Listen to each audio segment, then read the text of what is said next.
Olá, boa noite a todos, pessoal. Boa noite a vocês que estão aqui presentes. Boa noite. Boa noite a você que está assistindo da sua poltrona aí de casa, pelo YouTube, no Instagram. Uma alegria estar com vocês. Mais uma quarta-feira aqui, na nossa tradicional aula das 8h30 da noite. Sempre falando um pouquinho sobre a nossa Parashá, porção semanal da Torá.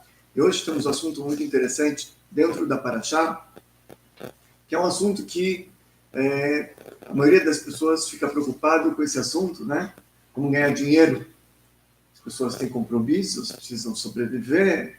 Mesmo aqueles que já têm a sobrevivência garantida, e os compromissos também já garantidos, eles também estão preocupados normalmente. É um assunto que normalmente preocupa a maioria das pessoas. Muito interessante, isso me lembra uma história, que certa vez uma pessoa, ele escreveu, um economista, ele fez uma tese de mestrado, doutorado, enfim, sobre dinheiro, finanças, economia, ganhar dinheiro. Ele escreveu como se fosse um livro e mandou para o Rebbe analisar. Bom, depois do tempo veio uma resposta do Rebbe. O Rebbe falou, olha, eu recebi o livro, eu li seu livro, apesar de que seu livro, o assunto, não é um assunto que muito me interessa, como ganhar dinheiro não é um assunto que me interessa normalmente. Obrigado, Caio. Vou colocar aqui, ok? Então, o Rebbe falou assim, apesar de que o assunto normalmente não é um assunto... Sem óculos, peraí. Foi. O Rebbe falou, apesar que o assunto de ganhar dinheiro não é um assunto que me interessa muito, eu li seu livro. Mas como tudo é por providência divina, eu aproveito para fazer alguns pequenos comentários, mas e o Rebbe depois começa a falar com ele sobre o que sim realmente interessa o Rebbe, que é servir a Deus, servir ao Eterno. Muito interessante, quando eu li essa carta eu fiquei muito impressionado. Pessoas normais, a grande maioria da população mundial, o que preocupa eles? Dinheiro, dinheiro, dinheiro, não é isso? Ganhar dinheiro, economizar. Normalmente, a maioria das pessoas, o Rebbe foge do padrão. O Rebbe, o que importa para ele é como servir a Deus. Dinheiro, ok, tudo bem, mas não é o que importa para ele. Bom, mas de uma forma ou outra, se você está assistindo esse vídeo, gente, e tudo é por providência divina, você poderia estar perguntando se você perguntasse para um economista, estivesse assistindo um vídeo de um economista como ganhar dinheiro, ele provavelmente ia te dar algumas boas ideias de como investir na bolsa, comprar dólar ou fazer algumas outras coisas que eu nem imagino como. Não é minha praia. Se você tivesse talvez assistindo um engenheiro, um construtor, dando essa aula, esse vídeo, tivesse caído num vídeo de um construtor explicando como ganhar dinheiro, dono das grandes construtoras, ele com certeza ele ia te falar, investe em tijolo, né, investe em patrimônios, isso aí vai render, vai valorizar, você vai conseguir alugar, enfim. Mas por providência divina, gente, você caiu num vídeo de um rabino falando para ganhar dinheiro. E assim, eu não posso dar nenhuma dica prática, porque não é minha praia. Mas eu posso te dar uma dica religiosa que está escrito na Torá. Na minha opinião, é a melhor dica que pode existir para qualquer um. Mas vale mais que a dica de qualquer economista, de qualquer engenheiro, ou de qualquer outra pessoa do mercado financeiro. E bom, antes disso, gente, vou contar uma história para vocês. Essa história era de dois irmãos chegaram da Rússia, eles conseguiram sair de lá na década de 60, obrigado, Caio.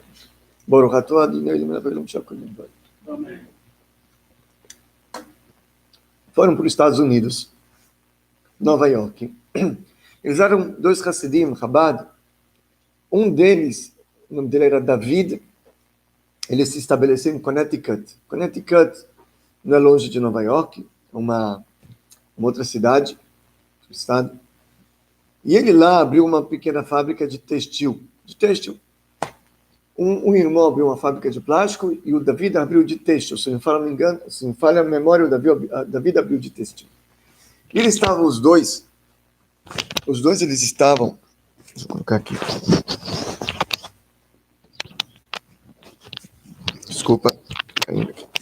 Os dois eles estavam num Farbrengen, numa reunião racídica do Rebbe. Foi em 1963. Foi uma época que o Rebbe ele estava se esforçando para fazer crescer o Kfar Chabad. Kfar Chabad, literalmente é chamada Aldeia Chabad, é uma pequena cidade que fica não muito longe de Lud, do aeroporto internacional de Israel. Hoje cresceu muito, tem milhares de famílias morando lá, mas no início, nos anos 60, anos 50, era difícil a vida lá. E o Rebbe estava querendo construir algumas entidades lá, escolas, mikves, sinagogas, e ele então resolveu fazer uma campanha. O Rebbe falou, essa campanha, eu quero que cada um diga aqui quanto que vai doar. O Rebbe falou, não tenho medo de doar, porque a gente tem a promessa de Hashem, que você vai doar e Deus vai retribuir muito mais ainda. Então não tenho medo, o Rebbe falou. E naquela reunião o Rebbe falou, vocês falam e eu vou acrescentar eu vou falar se está bom ou não, o Rebbe falou. Eu vou analisar a doação de cada um, o Rebbe falou. Uma coisa assim inédita, o Rebbe nunca fez isso. Não era o estilo do Rebbe, mas o Rebbe falou, vocês prometem, eu quero saber quanto cada um vai dar e eu vou analisar. Então isso da vida ele entendeu que era um momento especial, que podia pedir, que o Rebbe falou que Deus vai retribuir, então vale a pena fazer um aporte um pouquinho maior do que o comum. E ele então respirou fundo e falou, vou doar $3.000. Na década de 60 era muito dinheiro, $3.000. A casa dele, ele conta, que na época valia $16.000, onde ele morava. Então ele doou assim 20% da casa dele, do apartamento dele. Ele falou, de onde eu vou tirar, não sei, mas ele vai arrumar um dinheiro, ele vai tirar economias, não sei, $3.000, velho. Aí o Rebbe olhou para ele e falou, não, 10 vezes mais que isso, $30.000. Aí ele quase... Mas o Rebbe falou, ele tinha confiança que se assim o Rebbe falou, vamos dar. Com o Rebbe não se discute. O Rebbe falou $30.000, é $30.000. O que ele fez? Ele foi no banco. Ele penhorou a casa dele, mais a pequena fábrica que ele tinha, pegou um empréstimo de $30.000, só a casa penhorar não dava, porque a casa era 16 mil. Então ele penhorou a casa, penhorou também a fábrica dele, conseguiu um empréstimo de $30.000 e mandou para o Rebbe. Ou talvez ele não chegou a mandar, eu não me lembro desse detalhe, se ele mandou, ou se ele marcou uma viagem para 2 semanas para Nova York, para entregar na mão do Rebbe o cheque, acho que foi isso. Se não me engano, foi assim que ele fez. Enquanto isso, estava com os 30 mil na conta do banco, separado para dar lá para o Rebbe, para mandar para Kfar Chabad. Enquanto isso, no dia seguinte, ele está na fábrica, entra um pedido, alguém liga assim, manda alguns caminhões de têxtil. Ele pegou todo o estoque, esvaziou, mandou. No dia seguinte, outro pedido. Ele começou a pegar mais funcionários para começar a trabalhar assim, às pressas, pegou mais material, comprou mais, começou a fabricar 24 horas para mandar, mandou mais caminhões, mas começou uma coisa assim, uma coisa milagrosa, uma coisa assim que ele nunca viu. Chegou no dia da viagem, ele estava já com 90 mil no banco. 90 mil no banco, ele foi, entregou o cheque para o Rebbe. O Rebbe falou, você acha que eu pedi dinheiro para quem? Para mim? Você acha que eu pedi para o Kfar Chabad? Esse dinheiro que você deu, o maior beneficiado é para você. Você foi o maior beneficiado. Então, a gente tem, na nossa paraxá, gente, uma coisa interessante. Mas hoje a gente vai falar como é que a gente convence a alma animal a dar tzedakah. Porque é difícil às vezes, né? Às vezes a pessoa ela ganha, no final do mês, com muita labuta, aquele dinheirinho, tirar uma parte e dar para Deus é difícil. Dar para uma outra pessoa que não trabalhou. Né? Um cara está desempregado lá, o conhecido dele não tá trabalhando, está dia em casa vendo TV, mandando currículo e vendo TV. E você lá dando duro. Você dando duro no final do mês, tirar 10% e ajudar teu primo, ajudar um outro benor assim. Às vezes é difícil, às vezes um animal não quer. Como é que a gente faz isso? Então, na nossa paraxá, gente, nós temos o ensinamento. Na nossa paraxá a gente vê que tem o caso do Yitzhak. Como é que foi a história do Yitzhak, do Isaac? Nossa paraxá principalmente fala do Isaac. As anteriores do Abrão, o Isaac já tinha nascido Isaac, também teve sacrifício de Isaac, mas o protagonista das paraxot passadas foi o Abrão. Da paraxá da semana que vem para frente, vai ser Yaakov, depois vai ter Jacó, depois José. Essa paraxá é a paraxá do Isaac. E no Isaac a gente tem uma história que ele teve que ir para Gerar, até os Listim. Tinha fome na terra de Canaã, ele foi até Gerar. E quando ele chegou em Gerar, o que ele fez? Comprou uma terrinha, um terreninho, começou a plantar, agricultor. E está escrito, Vaizra Yitzhak ba'aretz hayi, vaitzah bashana hayi be'asharim.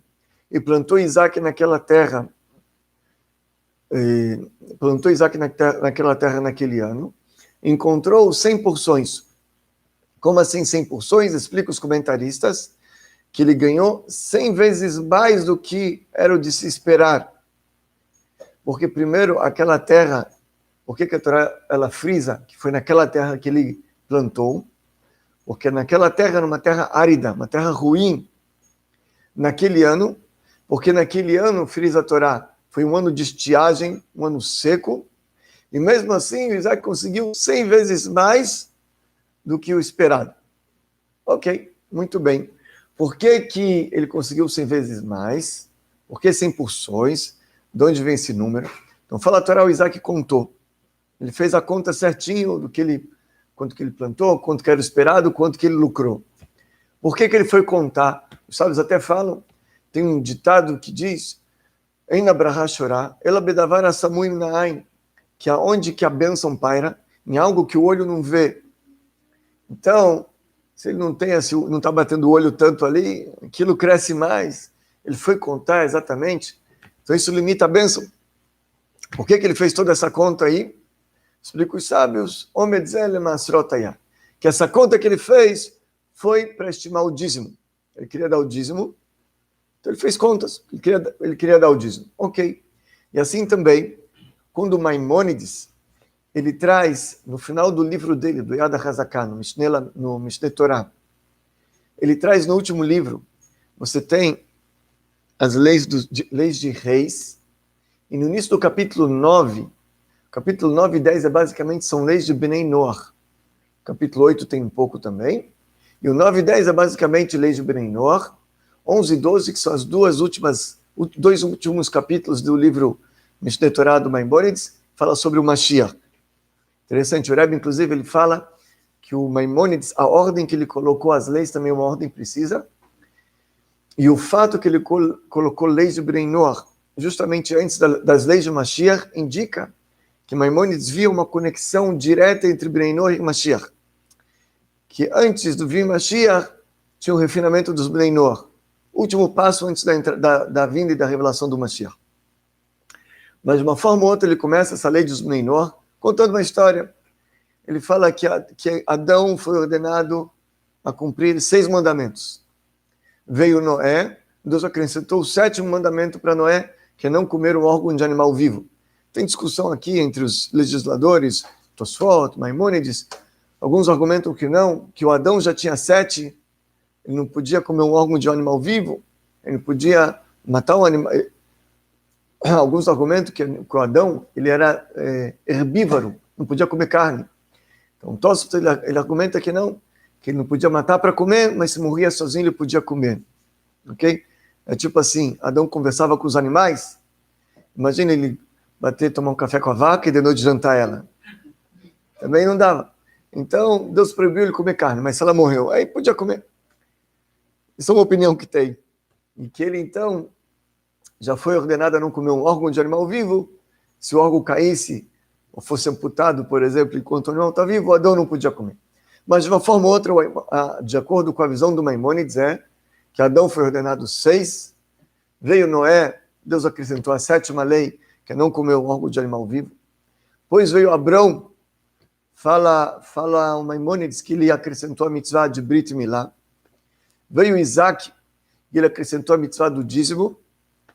E veio Jacó e acrescentou a mitzvah de não comer o Gida Naché, o tendão, tem um nome para esse tendão, esqueci agora, que fica o nervo ciático. Muito bem, nervo ciático, que ele também não pode comer.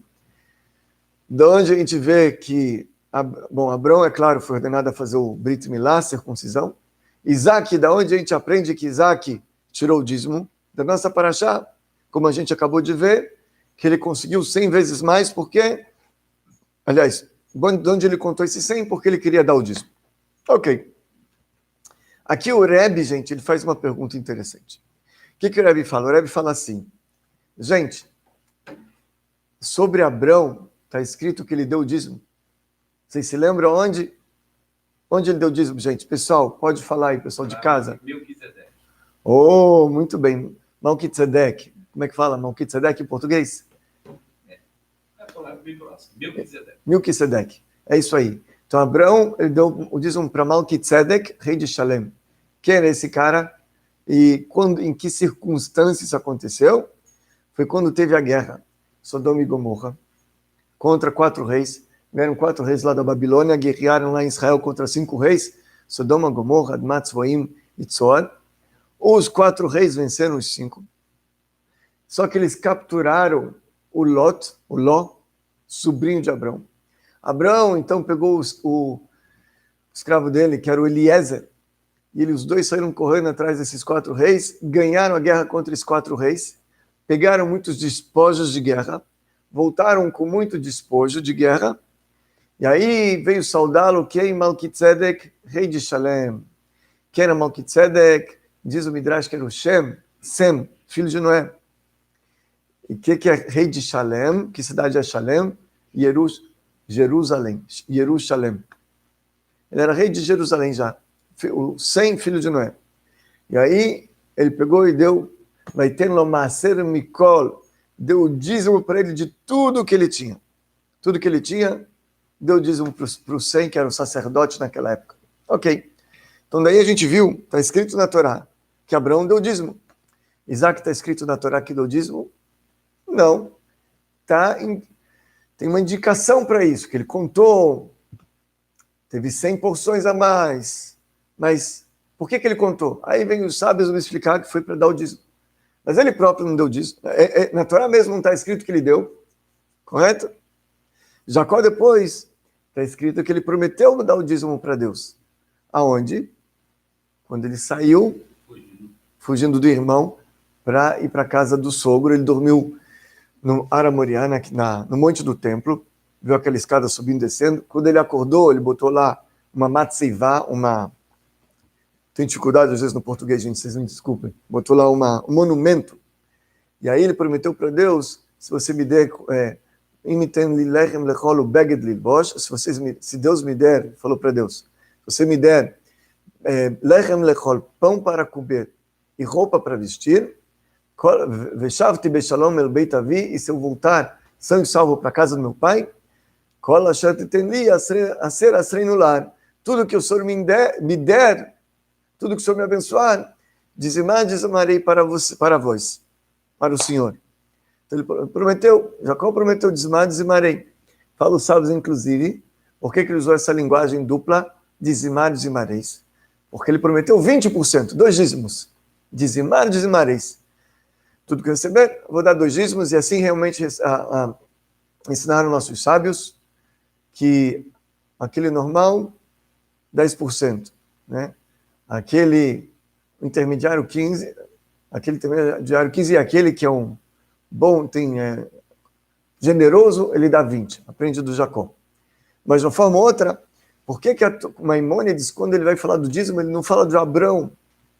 Ele fala de quem? Ele fala do Isaac. Não está escrito que Isaac deu, está escrito que Abrão deu. Isaac os sábios revelaram. Por quê? Então, ele fala uma coisa muito interessante, gente. Ele fala o seguinte. Presta atenção, o que Maimônides quer ensinar para a gente aqui. Como é que o Abrão deu o dízimo dele? Fez uma guerra, conseguiu, da noite para o dia, aquela fortuna, e quando veio, deu 10%. Ele enriqueceu da noite para o dia, sem muito esforço em ganhar dinheiro. Fez uma guerra, ok. Como foi a história do Abrão? Ele foi para o Egito, pegar a Sara, depois que ele voltou, depois que o faraó descobriu que era Sara, deu muito dinheiro para Abrão, enriqueceu assim de uma forma muito fenomenal, uma forma assim extraordinária, uma forma maravilhosa, acima da natureza. Ele não teve que empreender um esforço muito grande para ganhar aquele dinheiro. Então, quando o dinheiro vem fácil, é fácil tirar também ele. Fizeram uma pesquisa aqui no Brasil, que eu não sei quantos por cento de pessoas que ganharam na cena, depois de 2 anos estavam pobres de novo. Não foi? Duas morreram também. Então, 90%, eu não sei, depois eu posso ver essa pesquisa, 90% do pessoal ganhou na cena, 2 anos depois está pobre. Por quê? Ganharam dinheiro fácil. Foi embora fácil. Não deram valor. O Isaac, como é que foi a história do Isaac? Isaac não. Foi até aquele local. Ele comprou um terreno. Aí o que ele fez? Teve que arou o terreno. Era uma terra árida, uma terra ruim. Depois que arou, ele semeou, plantou, aí ele regou, adubou, começou a crescer, podou, botou inseticida, teve problemas talvez com os gafanhotos ou com peste, não sei. Ficou acompanhando, teve que esperar, todo dia tinha que regar, adubar. Esperou alguns meses. Depois que aquilo cresceu, aí ele teve que fazer a colheita.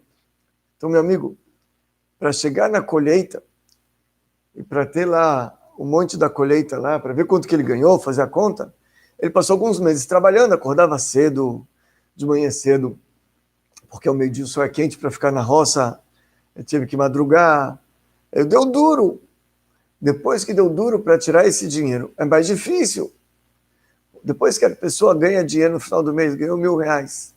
Naqueles R$1.000, tem muitas horas de trabalho, tensão, estresse, briga com o patrão, com o funcionário, briga com o cliente gritando com ele, trânsito. Tem muita dor de cabeça. Então, aqueles R$1.000 para ele valem muito. Para ele tirar 100 e ajudar uma outra pessoa que ficou vendo televisão em casa, né? Está desempregado, coitado. Então, não é fácil. Para ajudar a fazer alguma coisa boa com esse dinheiro, não é fácil. Então, justamente aqui vem Maimônides ensinar para a gente que o dízimo a gente aprende do Isaac. Porque ele trabalhou, ele se esforçou, ele labutou, ele fez por merecer. Então, ele sim, daqui a gente aprende o dízimo. Então, essa sim falou, Rebbe, uma coisa interessante. E aqui, a gente tem uma coisa interessante. Pessoas que trabalham e labutam, eles veem muitas vezes a mão de Deus no negócio deles o tempo inteiro. Mas o tempo inteiro. Porque, sabe, principalmente pessoas bem-sucedidas, eles saem para o escritório para ganhar dinheiro, de repente vem um pedido aqui, de repente vem um negócio ali, ele faz ele faz planos, de repente quando ele vai ver, aparecem oportunidades aqui e ali, se ele abrir o olho, ele vai ver que tem um sócio aqui, empurrando para ele negócios, empurrando para ele clientes, mandando para ele emprego. Está vendo uma mão aqui de cima que está ajudando ele o tempo inteiro. Então, quando ele reconhece mesmo que ele tem um sócio no empreendimento, que ele tem um sócio no escritório, normalmente o sócio é 50-50, meio a meio. Aqui esse sócio que está te dando todos os negócios, está abrindo caminhos para você, está pedindo quanto? Só 10%.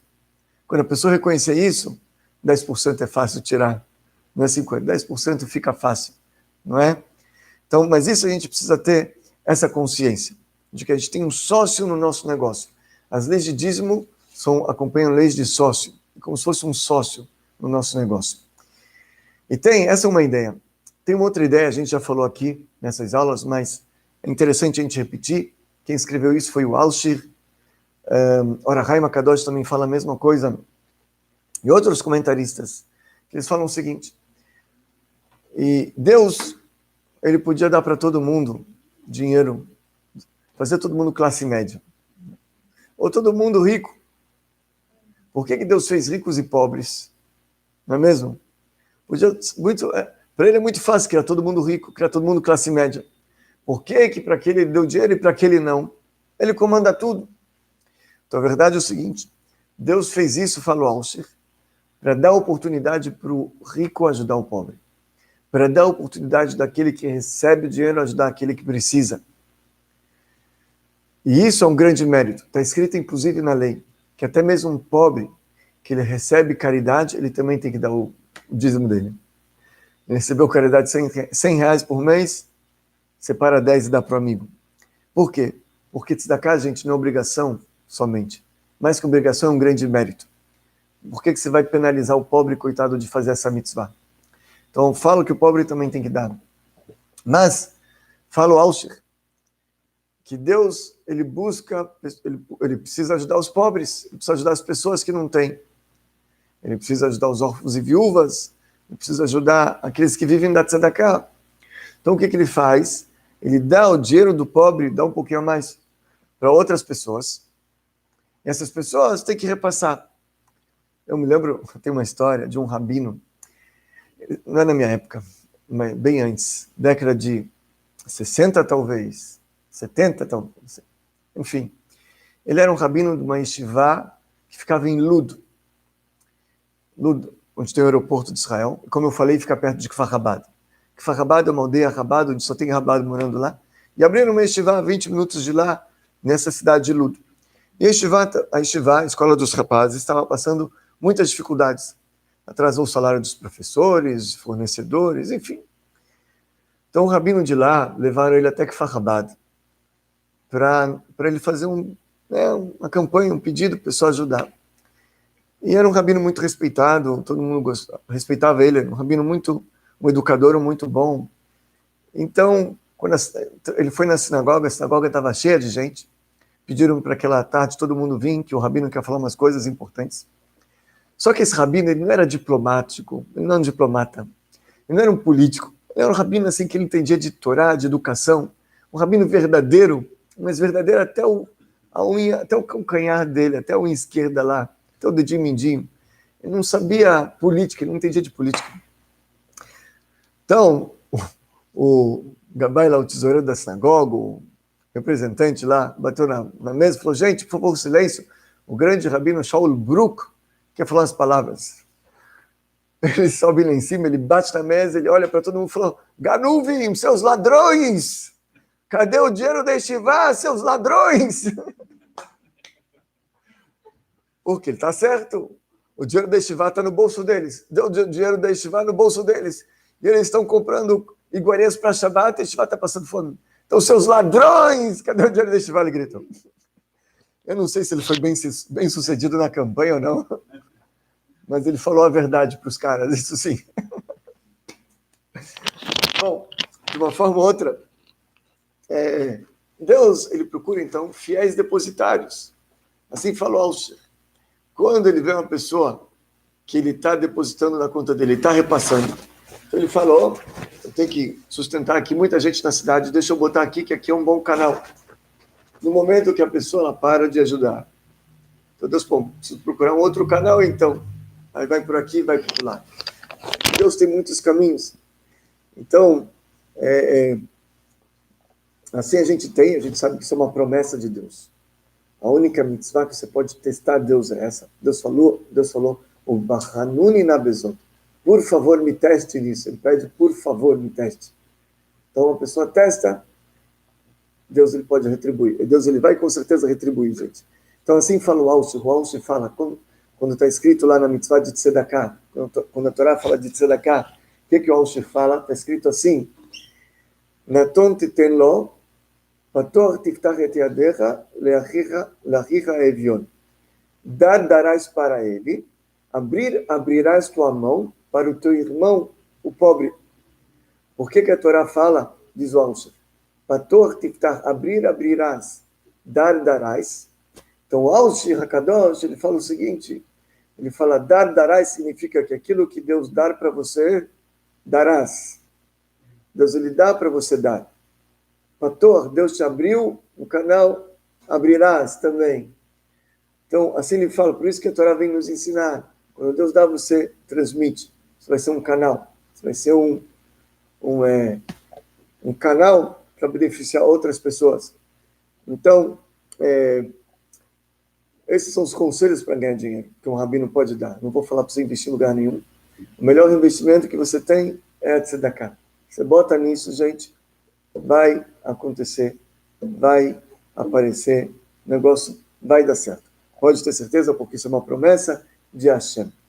Se a pessoa dá o dízimo, ele vai receber também de volta. Então, quando a gente tem essa consciência, 10% é fácil, não é? E aí eu vou talvez falar mais algumas coisas interessantes. Muitas pessoas me perguntam também, mas o dízimo é o quê? Do lucro, do líquido, do bruto? Dízimo é do líquido. A pessoa recebeu no final do mês, ele tinha os impostos, né? Ganhou 3 mil. Se os impostos, pagou R$ 200 de impostos, sobrou 2.800, descontou na fonte, recebe o líquido, então, disso aí, ele tira o dízimo. Se ele precisa, por exemplo, está caindo aqui, espero que... Ok. Desculpa, gente, vou colocar aqui um outro. O dízimo é do líquido, o dízimo não é do bruto, o dízimo é do líquido. Se a pessoa, por exemplo, precisa de dinheiro para ir para trabalhar e não ganha vale transporte. Ele é um autônomo, então ele ganhou 3 mil no final do mês, mas ele gastou para ir para o trabalho R$ 500. Então esses 500 ele tira, ele ganhou 2.500, porque 500 foi para ele trabalhar, correto? Se ele investiu em matéria-prima, então o lucro não foi os 3 mil, ele gastou mais 500 de matéria-prima, o lucro foi de 2 mil. Então assim, o dízimo é do líquido, não é do lucro, não é do bruto, ok? Pessoas às vezes perguntam para mim como é que eles fazem para tirar o dízimo, eles têm dificuldades financeiras, às vezes não conseguem fechar um mês. Então, ok, existem dentro da lei algumas leniências onde a pessoa ela pode talvez aproveitar esse dízimo para si próprio, não aproveitar, usar. Se ele não consegue para as necessidades básicas da casa dele, manter a casa dele, água, luz, telefone, coisas básicas de casa, pagar o aluguel, pagar o condomínio, então ele pode separar o dízimo no início do mês e ele pode dar o dízimo para ele próprio, ok? Ele pode pegar o dízimo. Mas, de uma forma ou outra, como a gente falou, o Rebbe, para algumas pessoas ele deu a seguinte orientação. Ok, tá certo que você pode usar algumas leniências para isso. Porém, dízimo não é somente uma obrigação, mas é um mérito, né? Então, dê alguma coisinha, não deixe de dar alguma coisa todo mês, pelo menos, e o restante você anota num caderninho a dívida. Ok, ganhei 3 mil reais esse mês, mas estou precisando para me viver, então vou dar 100, estou devendo 200 para o dízimo. Anota no caderninho. Um dia que Hashem te abençoar, você vai pagar a dívida retroativa, totalmente. E aqui, só para finalizar, gente, eu queria dizer aqui sobre a conduta do Isaac. Por que ele plantou? Por que ele foi plantar? Ele foi plantar porque ele queria dar tzedakah. Não porque ele precisava da plantação. É tipo assim, deixa eu explicar melhor. Outro dia eu estava em casa, meu filho de 3 anos, ele queria água. Eu estava na cozinha, eu não me lembro se eu estava cortando alguma salada, estava preparando alguma coisa. E meu filho falou, papai, água, água, água. Eu estava com as mãos sujas. Eu pedi para o meu filho mais velho, dá água para ele, enche água para ele, pedi para ele. E ele foi dar, não, o meu filho menor não queria de jeito nenhum que o irmão mais velho desse água, ele queria que o papai desse água. Ele teimou, eu falava, não, isso aí, ele vai te dar água. Não tinha conversa ali. É o papai que vai dar água. Então eu percebi que ele não queria beber água, ele queria que o papai desse água para ele. Ele queria a atenção do papai. Mesma coisa, Isaac, ele não queria plantar trigo para comer pão. Ele queria dar tzedakah. Ele queria tirar o dízimo. Para tirar o dízimo, precisa plantar, para ter o que dar. Então, mas ele queria fazer a mitzvah, ele não estava pensando em comida. Né? E assim tem gente também, que eles querem dinheiro de Deus, não, querem sustento de Deus, pedem sustento. Tzadikim, não porque eles querem o sustento, porque eles querem algum presente, que Deus dá um presente para eles, eles querem uma atenção especial, não é? Não é gostoso receber um presente de uma pessoa que você gosta, uma pessoa que você ama? Os tzadikim, eles queriam um sustento, não porque eles queriam comer, eles queriam um presente de Deus, aquilo que era agradável. É por isso que eles queriam. É por isso que os tzadikim, eles não guardavam dinheiro na poupança. Tem na poupança, ele tem lá, vai ficar todo dia pegando a poupança, eles queriam que todo dia um presentinho de Hashem. Essa é a história do Isaac. Isaac também. O Isaac, ele não precisava plantar, plantar, não. Ele queria fazer a mitzvah da tzedakah. Isso que era importante para ele. Para isso precisa plantar, então vamos plantar para semear, regar, podar, adubar, esperar, colher, tá bom. Se esse é o preço, vamos fazer isso. Mas o importante é a tzedakah que eu vou dar, gente. Gente, só um avisozinho que eu queria deixar aqui antes de a gente terminar a aula. A gente percebeu que graças a Deus, o movimento Breinor cresceu muito. Várias pessoas no Brasil inteiro, e a gente que está recebendo as perguntas, comentários, interagindo com o pessoal, a gente percebe que a gente tem pessoas que estão entrando, que ainda estão estudando básico, estão aprendendo, pessoas um pouquinho mais lá na frente, até uma desigualdade também de muitas pessoas no conhecimento, na prática. A gente gostaria de padronizar um pouquinho nosso movimento. Então, se Deus quiser, a gente está preparando aí um programa bem legal, tá, de estudos. A Academia Brainor vai vir aí, para a gente poder transmitir todo o ensino básico para todo mundo ficar bem letrado. Vai estar envolvido com isso os nossos líderes regionais, os nossos centros também, eles vão poder ensinar os outros. Isso é uma coisa bem legal. Então, fique aguardando aí as novas novidades, se Deus quiser. Tá bom, gente? Um abraço a todos, boa noite, até semana que vem, se Deus quiser.